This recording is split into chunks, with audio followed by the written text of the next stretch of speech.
akong alaga ang idol oh. Nga magsigira pog sunod-sunod ni sa ko maari ko ring kapihan ako. So mo ni atong gipang sumpayan mga idol oh. Kay mo una to ni siyang payong, murag payong ba. So kani murag failure ni siya. Tan-aw na ko.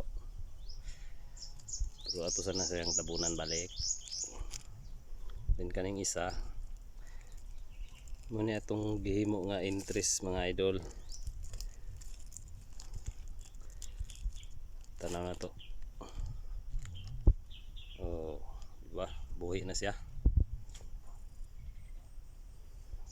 So mga 1 month ani. Ato na ni siyang maklaro. Napada sa taas. Medyo buhi na po. Muna itong praktisan mga idol para dili kay siya mo taas ba. Mura na siya payong.